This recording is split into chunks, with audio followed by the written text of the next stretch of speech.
19th one. Explain the nature of sorry. Explain the nature of organized sector employment from April 2023 question paper.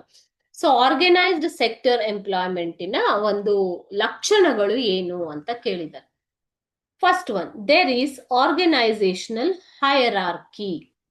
ಒಂದು organisation ಅಂದ್ರೆ ಸಂಘಟನೆ, okay, ಅಥವಾ ಒಂದು ಸಂಘಟನೆಯ ಒಂದು ಹೈರಾರ್ಕಿ ಅಂತಂದ್ರೆ ಏನು ಮಕ್ಕಳೇ? ಸ್ತರ, ಬೇರೆ ಬೇರೆ ಸ್ತರಗಳು ಇರ್ತವೆ. ಇವಾಗ ಫಾರ್ ಎಕ್ಸಾಂಪಲ್ ಮ್ಯಾನೇಜರ್ ಕೆಳಗೆ ಅಸಿಸ್ಟೆಂಟ್ ಮ್ಯಾನೇಜರ್ ಅಲ್ವಾ, ಅಸಿಸ್ಟೆಂಟ್ ಮ್ಯಾನೇಜರ್ ಕೆಳಗಡೆ ವರ್ಕ್ ಮಾಡುವಂತಹ ಒಬ್ಬ ಉದ್ಯೋಗಿ, ಓಕೆ, ಎಂಪ್ಲಾಯ್. ಈ ತರ ಬೇರೆ ಬೇರೆ ಸ್ತರಗಳಲ್ಲಿ ಅವರು ಕೆಲಸವನ್ನ ಮಾಡ್ತಾರೆ. ಓಕೆ,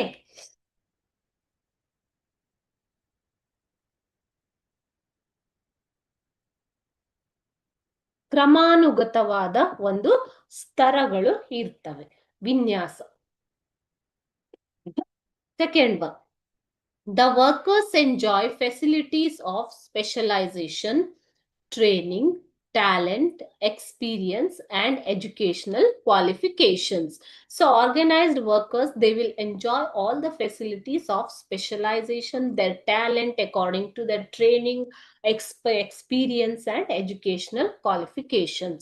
ಈ ವರ್ಕರ್ಸ್, ಕೆಲಸಗಾರರಿಗೆ ಅವರ ಕ್ವಾಲಿಫಿಕೇಶನ್, ಅವರ ಟ್ರೈನಿಂಗ್, ತರಬೇತಿ, ಅಥವಾ ಅವರು ಹೊಂದಿರುವಂತಹ ಒಂದು ವಿಶೇಷ ಪರಿಣಿತಿ ಅಥವಾ ಅವರ ಎಕ್ಸ್ಪೀರಿಯನ್ಸ್ ಮೇಲೆ ಅವರಿಗೆ ಸೌಲಭ್ಯಗಳು ಅಥವಾ ಫೆಸಿಲಿಟಿಗಳು ಸಿಗ್ತಾ ಹೋಗ್ತವೆ. These employees' day-to-day transactions are recorded in written form. So if you go to any office, your day-to-day transactions or work will be recorded, isn't it? How many hours you have worked, what is your productivity, etc. Okay, so that is the organized sector employment, correct? So ನೀವೀಗ ಯಾವುದೇ ಕೆಲ್ಸಕ್ಕೆ ಹೋದ್ರು ನಿಮ್ಮ ಏನ್ ಕೆಲಸ ಮಾಡಿದ್ದೀರಾ, ಎಷ್ಟು ಹೊತ್ತು ಕೆಲಸ ಮಾಡಿದ್ದೀರಾ ಅನ್ನೋದನ್ನ ರೆಕಾರ್ಡ್ ಮಾಡಿಕೊಳ್ಳಲಾಗತ್ತೆ. ಓಕೆ, ಸೊ ಅದನ್ನೇ ಸಂಘಟಿತ ವಲಯದ ಕಾರ್ಮಿಕರಲ್ಲಿ ನಡೆಸ್ತಾರೆ ಮಕ್ಕಳು. Okay, according to that they are paid wages or salary, isn't it? ಯಾಕೆ ರೆಕಾರ್ಡ್ ಮಾಡ್ತಾರೆ? Sometimes the worker has to do the overtime duty. Okay, so for that overtime duty he is paid extra wage or salary. Okay, like this all the facilities are provided to the organized sector employees. They get fixed wages, ಒಂದು ನಿರ್ದಿಷ್ಟ ಸಂಬಳ ಅನ್ನೋದನ್ನ ಅವರಿಗೆ ಕೊಡ್ತಾರೆ. Allowances, ಈ ತರ ಸೌಲಭ್ಯಗಳು. Paid leave ಅಂತಂದ್ರೆ ನಿಮ್ಗೆ ರಜೆಯನ್ನು, ಗಳಿಕೆ ರಜೆಯನ್ನು ಕೂಡ ಕೊಡಲಾಗತ್ತೆ. ಅಂಡ್ ಪೆನ್ಷನ್ ಫೆಸಿಲಿಟೀಸ್, ಪಿಂಚಣಿ ಸೌಲಭ್ಯವನ್ನು ಕೂಡ ಕೆಲವೊಂದು ಸೆಕ್ಟರ್ ಅಲ್ಲಿ ಕೊಡ್ತಾರೆ. ಓಕೆ,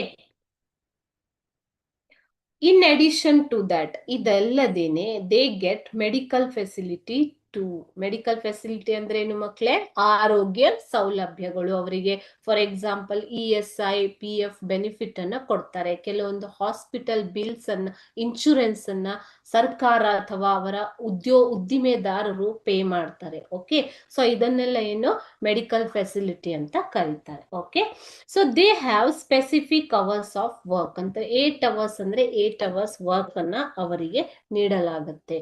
9 to 5 or 10 to 6, ಈ ತರ fixed time or night duty. Okay, like that they will have fixed hours of working time. Okay,